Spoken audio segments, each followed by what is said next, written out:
don't know your numbers, you don't know your business. I learned this the hard way with my first company, so I created NetSuite, the world's #1 cloud business system. NetSuite gives you the visibility and control you need to make smart decisions and grow with confidence. That's why companies who use NetSuite grow 3 times faster than the S&P 500. Schedule your free product tour right now.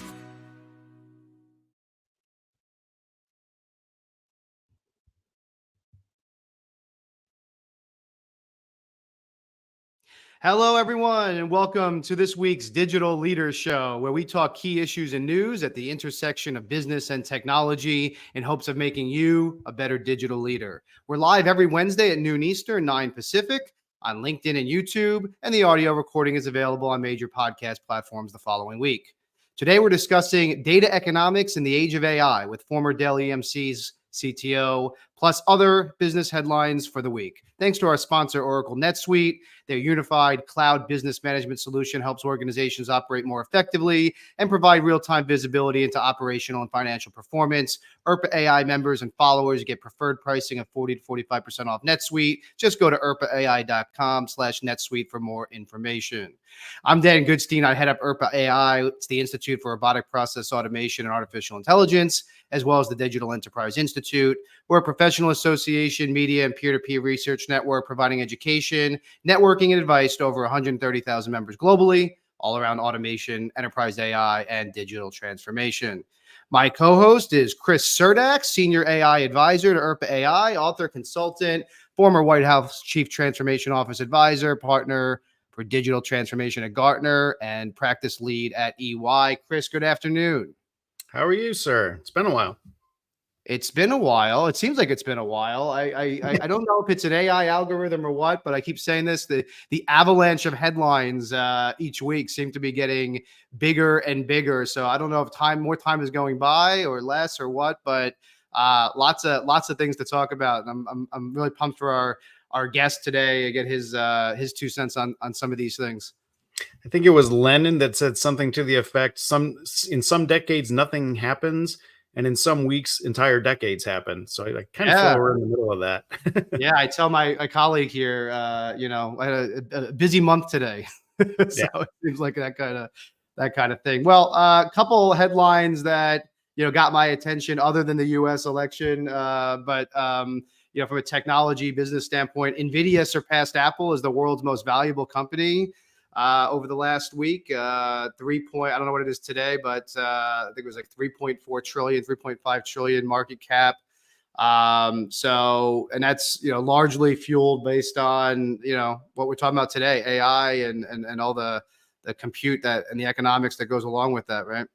I'm just glad I got my GPU about a year before all this insanity happened. I don't need the extra capacity, and I don't, the waiting list has got to be astronomical now. Yeah, absolutely staggering the amount of money that's being put into this.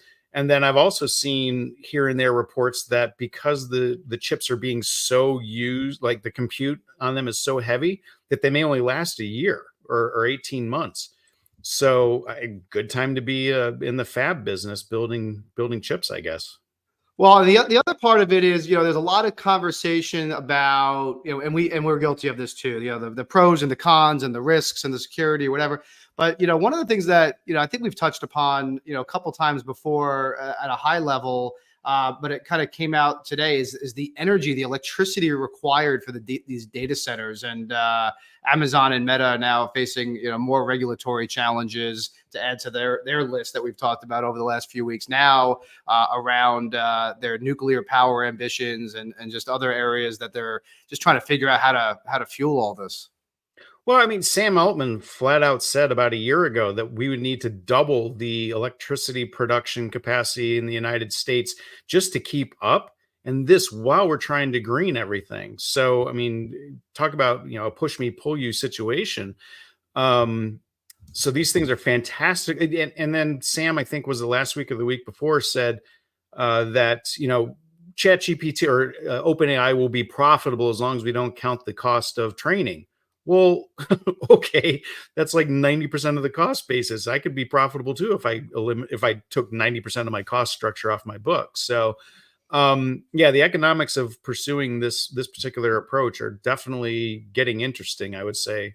And particularly if we have that much interest in climate change, global warming, etc. Seems to work very much in opposition to each other. Oh, I'm glad you used that term. I'm a big fan of segues. That was a good segue into talking about opposition of each other. So in the same week, I saw headlines around the U.S. government signing up for OpenAI, ChatGPT licenses for the federal government. Agencies like NASA and IRS, looking to harness the capabilities. And also Meta's open source Llama models is going to be also going to be accessible to U.S. government agencies, in particular around defense and national security.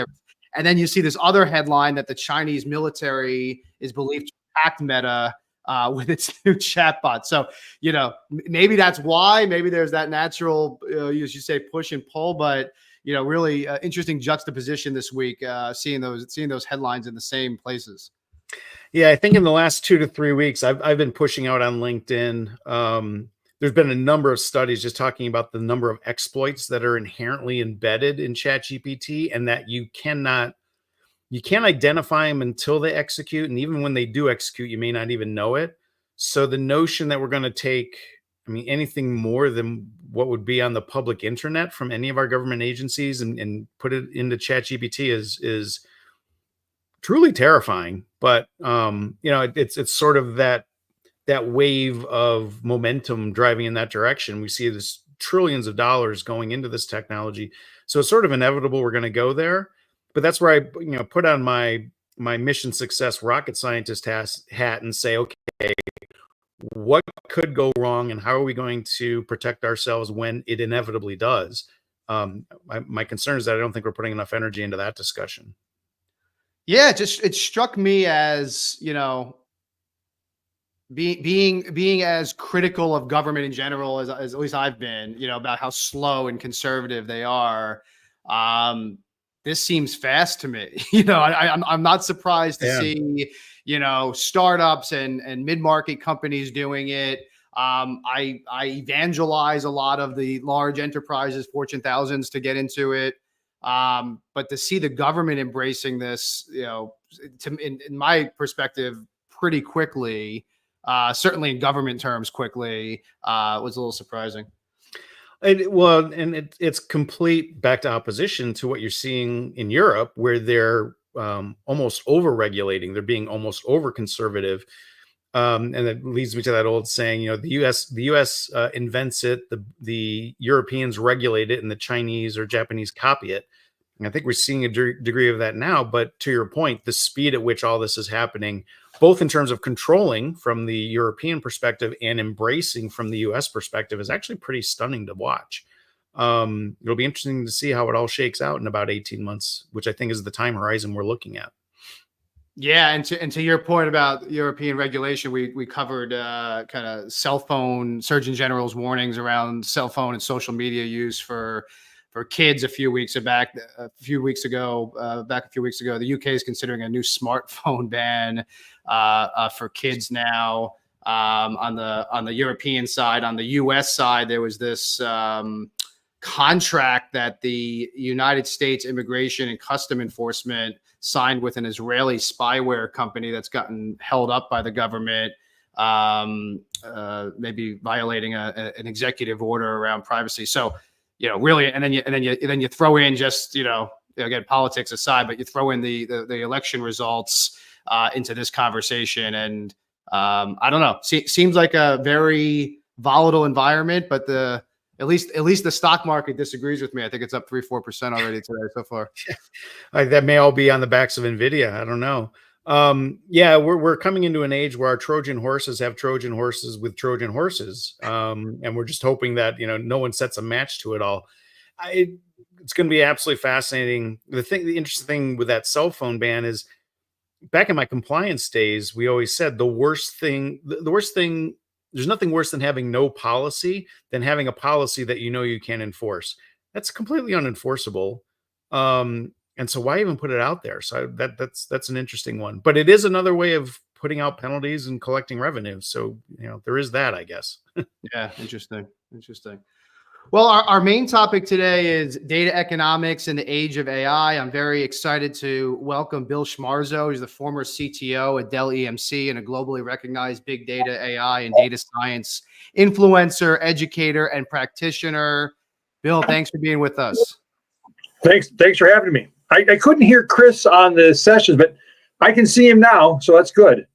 Did you pay He extra didn't to say not hear anything me? good Or? anyway.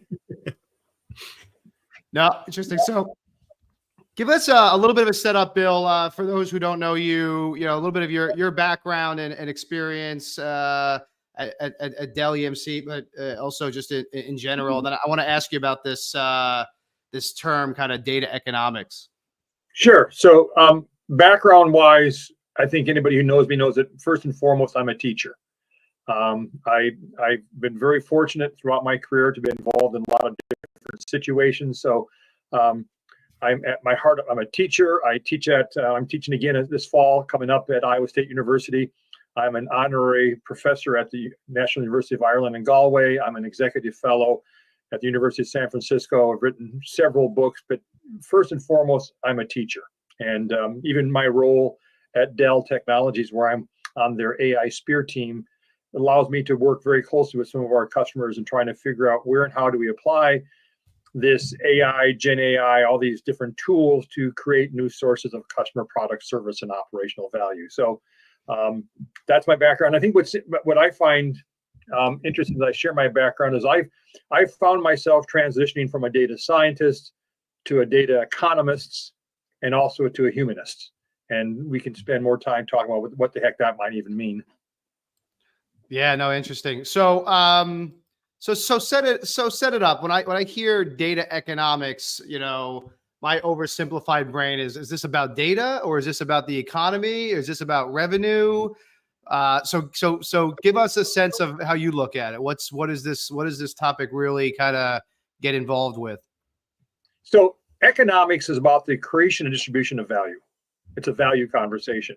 It's a very broad conversation, more than just finance, more than just ROI. When you think about value creation from an economic perspective, you've got business and operational and customer value creation, but you've also got areas such as the suppliers and partners and communities and ecosystem. You've got things around diversity and society and environment, and even obviously ethics. So when we talk about economics, we talk about value creation, and people get economics confused with finance and accounting all the time. And let me give you a really simple example. So pretend you've got me and an Uber driver standing right here, and we both go out and buy a $40,000 car. From a finance or accounting perspective, the value of that car is $40,000, right? From an economics perspective, it couldn't be more different. My $40,000 car sits in my driveway, it gets snow on it, it gets leaves on it. It's not worth $40,000, right? Probably value is probably around 10 or 12,000. However, the Uber driver is using their car to drive people around, make money, to deliver goods, make money. And when they're not using it, they're leasing it or renting it out to other people to drive it around and make money. So from an economics perspective, the value of my car is much less than 40. From an economics perspective, the value of the Uber driver's car is much greater than 40. So first off is we need to have a mindset shift around how do we create value. Right? Once I have that in place, and I don't mean to keep droning on here, if we think about value creation, there's a couple of aspects around data and AI that are very unique. The first one is around data. Data as an asset never depletes, never wears out, and the same data set can be used across an unlimited number of use cases at near zero marginal cost. I call that the data economic multiplier effect. That I've got this very unique asset that we've never seen an asset like this in our lives. That the more I use it, the more it's still there. It doesn't wear out. And so as organizations think about data as an economic asset, the ability to tie that back to use cases and drive value for the organization's business, operational, customer, community value becomes very distinct. So data has this data economic multiplier effect. But we also have with AI, the ability to build assets using AI, reinforcement learning, generative AI, analytics, all the different kinds of AI tools, that actually the more that they're used, the more reliable, the more predictive, the more safe, the more valuable they become. Just look at an autonomous vehicle.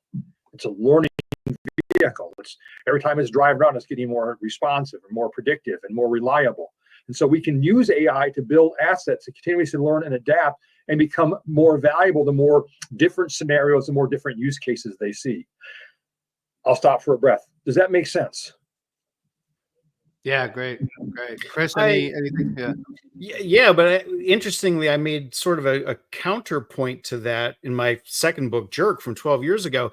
And that was that we're shifting from a capital-based value generation in our society and value measurement to an information-based. And one of the fundamental changes and differences as we shift to an information-based wealth creation is that money's fungible. I can trade $1 for a won, for a euro, whatever, and $1 is really indistinguishable from another. Data is not like that. Data is actually contextual. And the example I'll give is like if I know IBM's stock price next week, that's worth a lot more than knowing their stock price from last week. And I think one of the challenges companies have in terms of governing data and managing data is we're still using money-based governance structures and rules against something that doesn't behave like money. To your point, data is very different and we need to treat it differently. Does that kind of resonate with you? Bingo. You said something really key. Data is contextual, right? One cannot determine the value of one's data in isolation of the business. Yep. And so in order to understand context, you must start by understanding from your organizational perspective, how do you create value, right? What are your business initiatives? What are you trying to accomplish? And what are your desired outcomes? And what are the KPIs and metrics against which I'm going to measure those desired outcomes? So you're spot on. Is the data is contextual. That's why distinguishing signal from noise and data is hard if you don't know the context of the problem you're trying to solve, and in particular, how I'm going to use that data to create new sources of value. So that word contextual is spot on. And that piece of information in possession of one department in your organization used for one use case creates value. I switch it to a different person in a different part of the business, and now I have a $10 million lawsuit because they're not supposed to have that. And I need to be not only in constant track of what I'm doing with the information, but where it is, how it's being used. And most organizations are still struggling with that. Would you agree? Yeah, I agree. It's the data governance is a problem, and part of the problem, in my humble opinion, is that we apply data governance to everything. It's like data management, right? If you want to get a chief data officer all bent out of shape, ask them what their most important data sources are. They'll look at you like you got lobsters crawling out of your ears. Oh, I don't know, right? Right. If we know what our most important data sources are, then the data governance, data management, all the other data enrichment, metadata management, all the kind of things that we do around data to make it more valuable becomes much easier to do when we know which of our data sets are most valuable and which ones aren't. But we don't do that process. And so what happens is we peanut butter data management across all these data sets. And I'll be honest with you, 10% of your data sets probably account for 90% of your value, which means it's an organization. Yeah. So focus on what's important. And how do you know what's important? You got to be able to tether it back to what's important to the business. You said it earlier, data is only valuable in context. And so if we don't understand the business, we don't know which data sets are most valuable. And if we don't know what data sets are most valuable, we're going to peanut butter our resources across all these different data sets. And this is why all the business executives cringe at funding a data management initiative. But Bill, isn't that exactly the problem though, right? It's kind of a chicken and an egg situation. How do you know which data is more valuable unless you start uncovering that data? I mean, especially with organizations that are super siloed, I'm sure you guys went through it, lots of mergers, lots of acquisitions, then they divest certain companies, spin off certain companies. How do you have a visual of the entire, stack, all the silos of data? So don't start with data. It's like the conversation with AI. Don't start with AI. Start with understanding how your organization creates value, right? Data and AI is not our endpoint.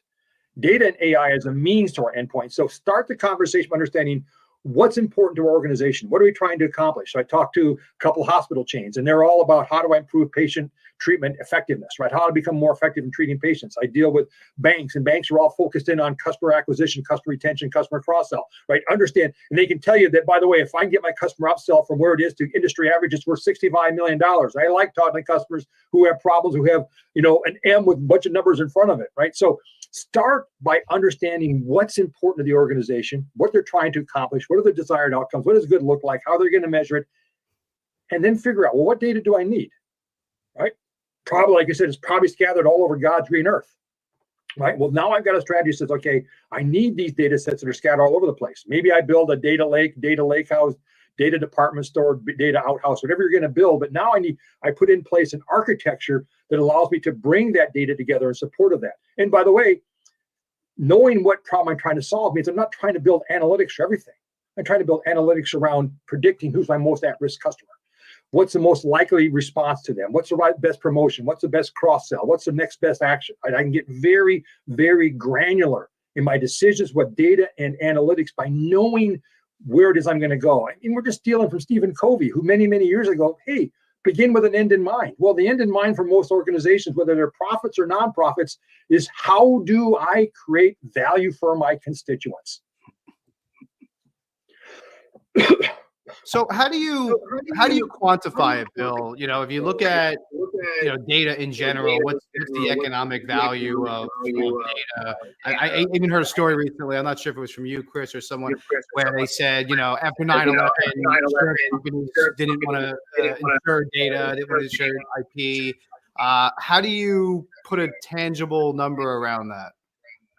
Again, it gets back to understanding what the organization is trying to accomplish. I mentioned one customer is trying to improve cross-sell effectiveness. They estimate it's worth, $60 million a year for them. Okay, that's great. What data sets do I need to support that? And I actually outlined this, a very boring book, right? The Economics of Data Analytics, Digital Transformation. My children said, the only way that I could have made this book more boring is to somehow put the word Brussels sprouts in there, Dad, right? but it outlines a process that says, okay, if you understand what it is your organization is trying to accomplish, what's important to them, what are their strategic initiative or strategic opportunities, what's the value of those, right? Reducing unplanned operational downtime. If you're a theme park, they can tell you what it costs on an hourly basis to be down. Okay, so we start with understanding how it is the organization is defining and measuring value, right? Then we look and figure out what data do we need and what analytics we need to build. And the analytics we're going to build is around the data, the decisions that we're trying to make at that higher level. It's not a very hard process, but it requires us to do something that we don't like to admit, that the most important part of our job isn't the technology. It's what we're doing to provide value at the top end. We love the fact that we can make this Gen AI tool, speak to me like Elvis Presley, or read a Schmarzo introduction in the voice of Dr. Seuss. That's really cool, right? Well, it's kind of like making a dog walk on its hind legs, right? It's interesting, it's fun, but I don't want that dog bringing my beer to me, right? So not knowing what it is you're trying to accomplish means that we're not clear on where and how we use all these powerful tools to help us to achieve that. And yet everyone's suffering a degree of FOMO that I better use it or else. And I might be missing out. So let's go adopt this stuff. And I liken it to what we tried to do with RPA about 10 years ago. People didn't get value out of RPA, and now they're moving to AI. I'm like, that's like trying to learn how to juggle with chainsaws instead of red rubber balls. Yes. Yeah. We let the AI tail wag the value dog, right? And we get so fixated. And again, data and AI for the 99.999% of companies I talk to is not the endpoint. It's a means to an endpoint. So if we clarify up front with them how, that endpoint, what you're trying to achieve, what are your stakeholders trying to achieve, what are their desired outcomes, right? There's a process, I call it the art of thinking like a data scientist. I teach it at the university. It's a very simple process, but you spend a lot of time up front understanding the business before you ever put science to the data. And would you agree that that's largely a context-setting, context discovery sort of exercise? Because what are you even trying to achieve with this? And what does goodness or value look like? Bingo. It's all contextual. right? What it's also interesting, if I talk to 3 different or 4 different or 5 different banks, they're all trying to do different things. They're all in the same industry, but what's important context for bank number 1 may not be relevant for bank number 2. Bank number 3, they're all different levels of maturity. They're in different markets. They got different skill sets, right? So the idea that I can build a banking solution that addresses all of them is a farce, right? You need to be able to understand what it is that bank, that hospital, that manufacturer, that theme park is trying to accomplish. What's important to them, and then we're carpenters. And once we know what we're trying to build, are we going to build the Eiffel Tower or building an outhouse? Then I know what tools I'm going to need, what wood I'm going to need, what data I'm going to need. Bill, I think back. Sorry, since Chris, you mentioned RPA, I think about RPA as, a lot of people thought it was going to change business models. It kind of optimized, in a perfect world, it optimized existing business processes. Maybe not as much as people wanted it to, but that was kind of the idea. Do you see this kind of new wave of AI as more of the same, optimizing business process, or is it more about really changing paradigms and creating new business models?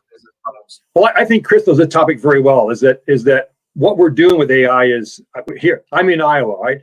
And they're paving the cow path, right? We're taking existing processes and just making them faster, maybe not better, right? And the need to stop, pause, understand what we're trying to do allows us to actually re-engineer that process, right? And this, by the way, this is where a lot of design thinking tools can come in to really understand the customer journey. What is they're trying to accomplish, how they're going to measure success, the key decisions they're going to make, and then figuring out if that is what they're trying to do.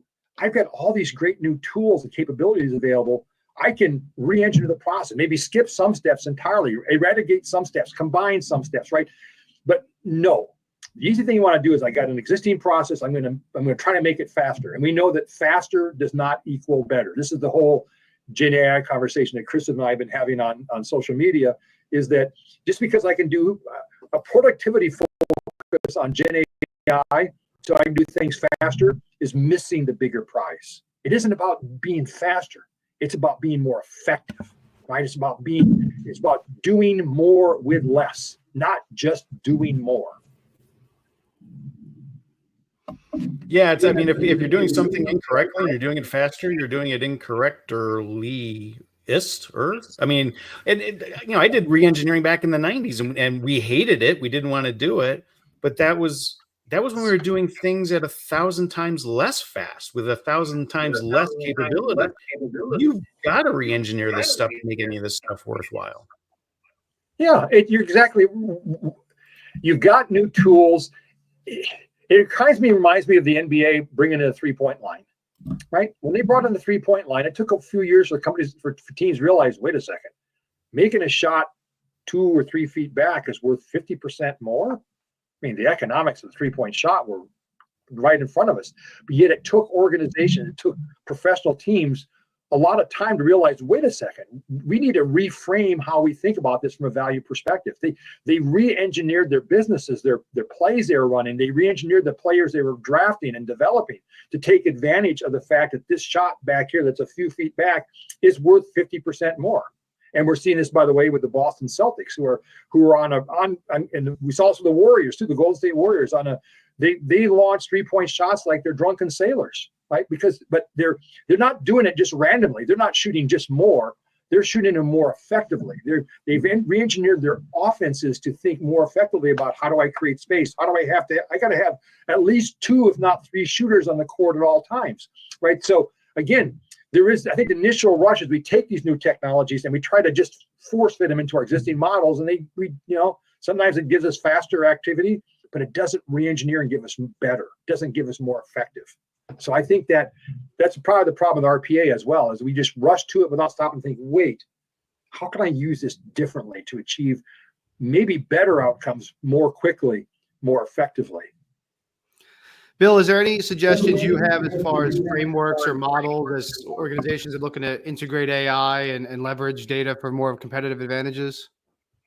Well, it's again, I don't want to sound like a broken record, because I probably am, but the AI journey has to start by understanding what it is you're trying to accomplish, right? What are your desired outcomes? What are your business initiatives? Start there. And then once you have that, then I can start thinking about, well, across all these different AI options and, machine learning options and deep learning options and all the plethora of technologies available to me, combined with the plethora of data that I either currently have or data I could get, now allows me to think about how do I orchestrate those in a way that creates value. The data science process is critical to this, right? You've got to have a data science process, but you have to know where you're going in that process. And knowing where you're going, by the way, means you need to understand how your stakeholders, how your constituents define and measure value, which is why in my methodology, I blend data science with design thinking. My data science teams were a lot more effective in developing models when they knew how the stakeholders were going to actually use those models and operations to make better decisions. So to me, again, it always starts with understanding, how do we create value? How do our stakeholders measure that value creation effectiveness? What are the key outcomes they're seeking? Excuse me.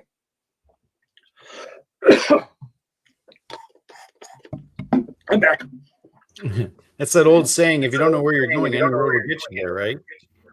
Yes, exactly. People are they're out being like, and they're like, let's go somewhere. Where are we going to go?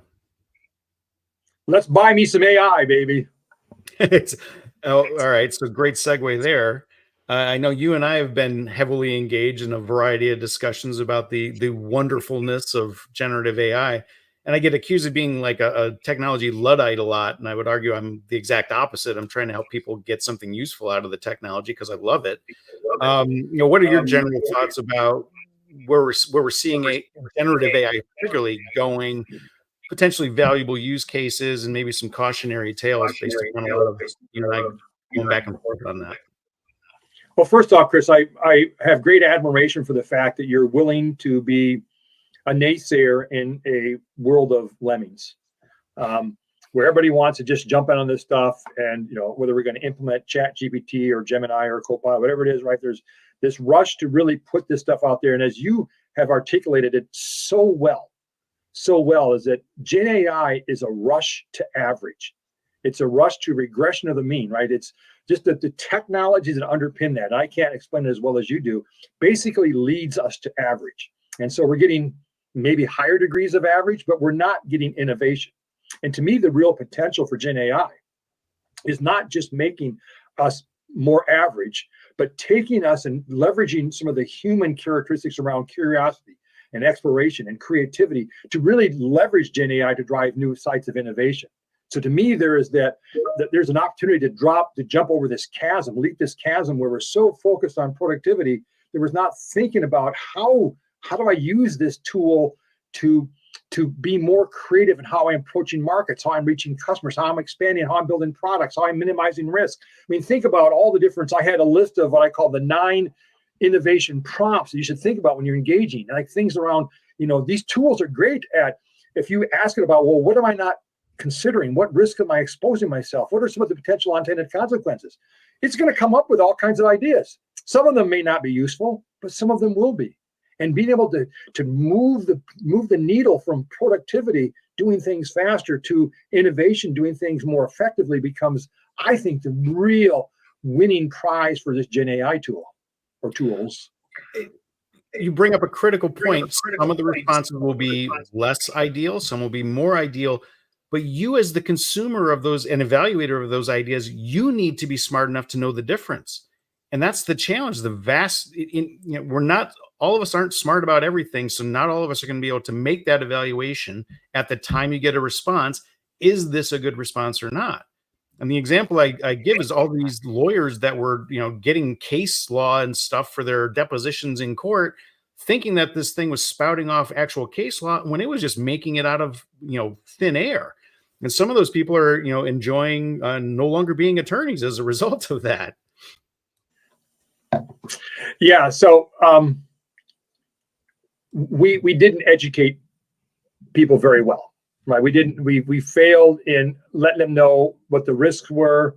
We unleashed this tool on them. We gave them a really powerful, powers tool to use without any sort of safety on it. People are chopping off fingers and cutting off toes and such.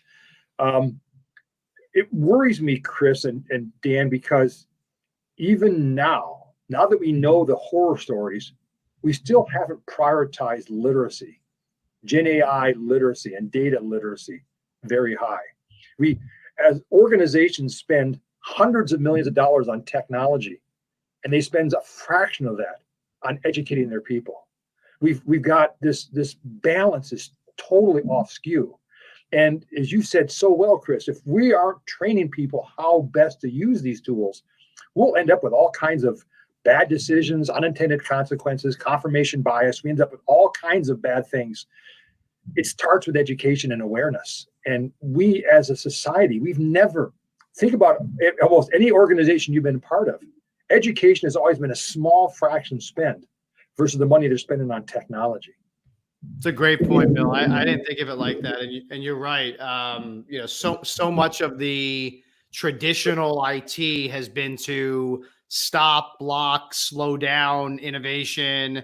Back to the AWS days where CIOs, CTOs were using personal credit cards to buy cloud space, right? Instead of educating people on how to do it and maybe managing it and governing it, they were just trying to block it. Now you have, AI democratized to a level where, yeah, you can create a video of, what was it? Your dog walking on its hind legs. I like that one. So yeah. And it's, I said to somebody, recently, it's reached the point of inevitability where, your employees are using it. It's like, bring your own device, right? They're using it. It's not a matter of if, it's a matter of when. So why not teach them how to do it?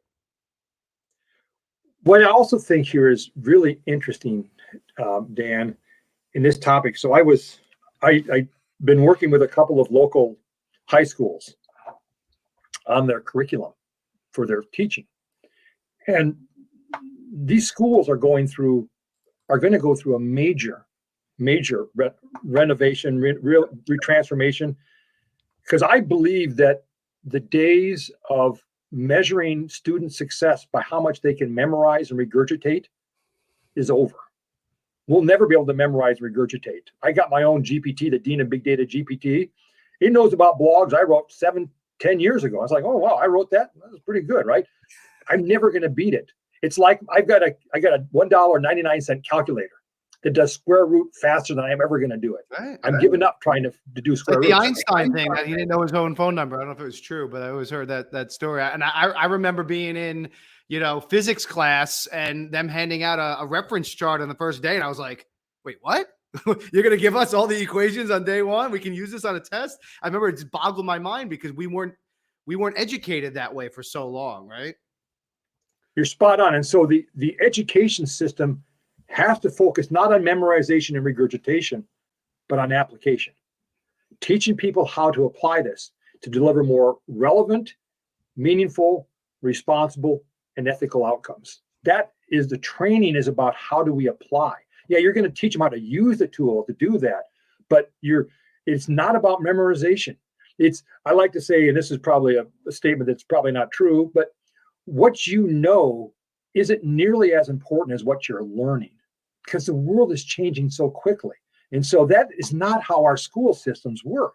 And so we've got high schoolers, middle schoolers, even college students who have been taught an old-fashioned way using standardized curriculums and standardized books and standardized class size with standardized testing. Everything has been standardized, right? And in the world of standardization, from a human perspective, it kicks our butt. So our education system needs to do a total transformation before, as a society, we're going to be able to benefit from all the things that these different AI tools can do for us. Bill, I've had a couple of international universities approach me and say, hey, we want to build an AI master's program. What classes do you think we should have? What, should we base it on Gemini or ChatGPT? What courses should we have? And I've said, well, you need to have philosophy. You need to have civics. You should be teaching the Socratic method. And I couldn't care less what platform you choose. I couldn't care less what technology you choose, because we'll have a different one in 6 months. Just wait. But to your point, the more we automate away our humanness, the more desperate we are going to be to hang on to the fraction of our humanness that remains. And that's going to be the most valuable part of what each of us brings to the table. And I think that focusing and that emphasizing, we see more and more as the days go by. Amen, Chris. Amen. Now think about what it is that makes us humans. We have a natural curiosity. We're born with it. I watch my 1-year-old grandson taking apart things and playing with things, right? I remember when I was very young, I took apart my dad's radio and put it back together and I said, hey, look, Dad, there's 2 parts you don't need. Oops, I guess you did, right? Right. We have that natural curiosity. Don't stifle it by throwing us into standardized classes and standardized curriculums. Nurture that curiosity, nurture that ability to imagine, to explore, to drive the creativity necessary to drive innovation. But so our school systems have to change, I think, and even our systems of teaching inside of organization, but just in the school system, no, we need to change in how we teach people to leverage those things that make us more human, because we can't compete with the $1.99 calculator that can do square roots faster than I can ever do it. Nor should we, right? So, Bill, I'd be remiss if I didn't ask you the obvious question about balancing data privacy concerns with the potential upside of economic potential with this stuff. Where are you on this? If I had to put you on a spectrum of super conservative or super aggressive or somewhere in between, where are you on that spectrum? I'm a moderate. I think you'd find that the challenge that we face as society is that we have a hard time doing this. We get ourselves into this or that conversations, right? Monetization or privacy. No, black or white, yeah. It's an end conversation.